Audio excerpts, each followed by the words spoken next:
Oh my god. Hold up, hold up. Huh. Crap. Nah, just kidding. They're down here. Oh my god. Is that those the only ones? Well, that's kind of sucks. Okay, yeah, so we got a couple Jameses. We got a Gordon. And then we got Thomas. But if we go up here, and I didn't see this till like a minute ago, we got another Gordon and Scotsman. I might get this one. And that's exactly what I did. Hey, it's JQ. Today we're going to be looking at the 2025 Classic Flying Scottsman. Sorry I've been so quiet about the 80th anniversary and the merchandise, but I think it all looks pretty cool. And even though I couldn't buy all of the engines that were there, again, I bought Scotsman because I need one. So, let's get into the unboxing, shall we? Hey everyone, it's now time to unbox the Flying Scotsman. Hooray!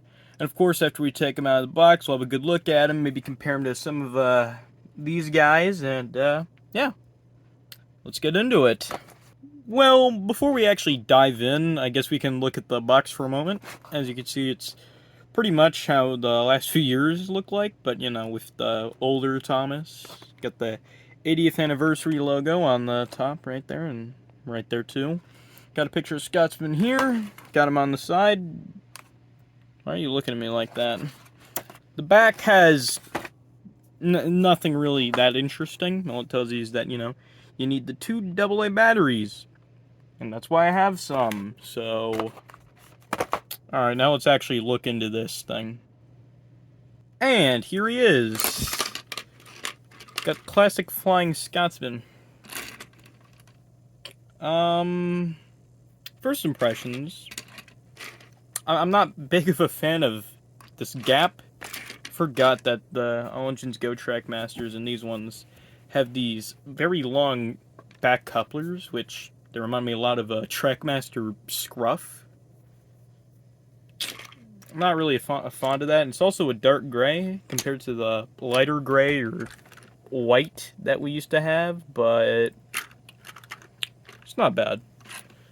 So, first thing we're going to do is take the tenders aside for a moment. We're gonna look at the engine itself, because I have few things to say about the tenders, but we'll look at Scotsman. First, I like the color. I think the older Revolution one was like more of a... This feels like... It looks kind of tealish.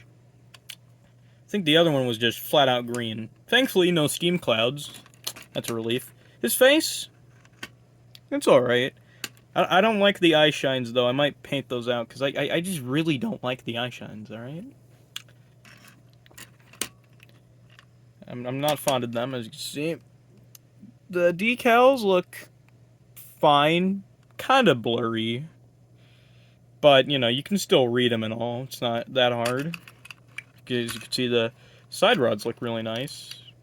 And they got the pistons and all that. See, there's the bottom. He actually... I chose Scotsman just because, you know, I don't have the other one, and I think he looks nice. I don't know what's going on with this funnel. Is that right? That looks a little weird. I'm gonna be honest, he looks better than the Gordon that they have. Because, for some reason with Gordon, his face is, like, stretched out to be, like, properly lined up with his buffer beam, but Scotsman is a lot better in that regard, because, you know, the buffer beam actually sticks out. So, I think this is pretty nice, so I'll compare him to some of my other Gordons. This is my Tommy Gordon, and he's huge. Again, based on some videos I've seen of these guys, yeah, of course they're enormous. But as you can see, side by side. Yeah, Gordon. This Gordon looks very small compared to this guy, but, you know. And then I have the Odeon Dignity Gordon, which is pretty much the same as the Tommy one in terms of shape, anyways. And then we got Talking Gordon, who's kind of the same, except this sums up with his buffer beam. And yeah. So, you know, I kind of wish that Gordon looked, again, more like Scotsman, and at least in terms of shape, which he's not, so that's kind of disappointing, but Scotsman still looks pretty good, if you ask me. At least the engine does, and we're going to get to the tenders now, so let's take a look at them. Okay, well, now we have the tenders, and right off the bat, it's pretty obvious. They are way too small. Like, for a Revolution engine, yeah, that makes sense. But for one this big? Ugh. But let's ignore the size and actually look at them. Yeah, again, in terms of the decals, they're a little blurry, but again, it's not completely awful or anything. Obviously, the wheels look very nice, you know, with the extra details and all that. Or at least they look more detailed. The only issue is that, it's the good old plastic tender axles. Or, I think some of the other wagons have these types of axles too, but they're not very good. And again, why did they stop giving regular back couplers back here? I hate looking at these. I don't like these. Again, in terms of detail, yeah, they're fine. I just don't like how small they are. Like these little bits that hang a little bit above the wheels. I like those. They're nice, but honestly, apart from that, these tenders are not really the greatest when they go with this guy. Okay, I put batteries in Flying Scottsman, as you can see. It's very quiet. I don't have many Revolution models, and most of the ones I bought were usually owned by someone else, so I usually find them at like flea markets or thrift stores. And as you can see, when Scotsman's standing just with his shell, he's only then about as tall, except he's slightly taller than these guys.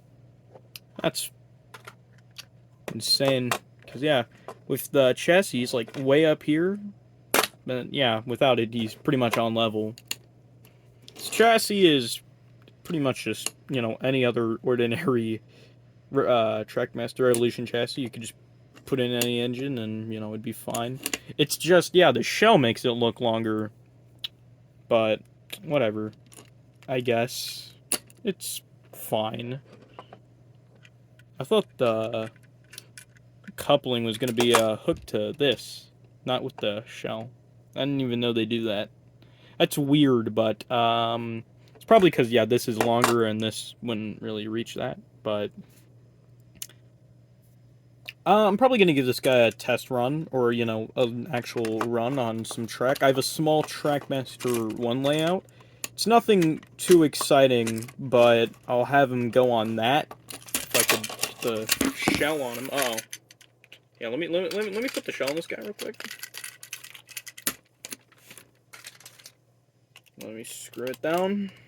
Yeah, sorry you can't see all this. I'm only one person. Alright, I think I got it. Alright, as I was saying, I'm gonna have this guy run on the small layout I built, and I'll give my final thoughts.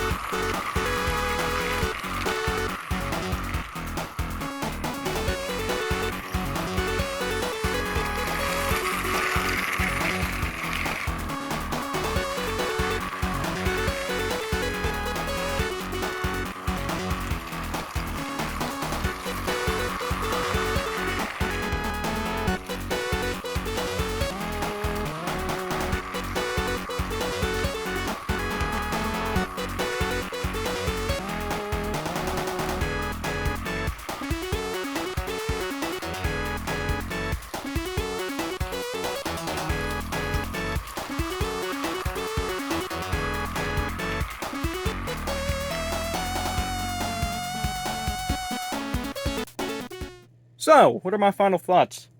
I'd give Classic Flying Scotsman a 7 out of 10. I think, yeah, the engine itself looks pretty good. The tenders could be a bit better. Do I recommend buying this model? I mean, it kind of depends. If you already have the one Scotsman from 2016, I'd maybe consider.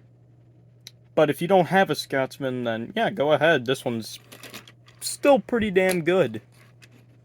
Again, apart from the flaws it has, it's still I think it's a pretty nice model. And as for some of the other characters, I might buy a couple and review them as well. Like, obviously I'm gonna try and find Duck if I can, and a couple others, but as for right now, we're starting off strong with Scotsman. Thank you all for watching. That's gonna conclude it for today's video, if you can tell already. Alright, that's it.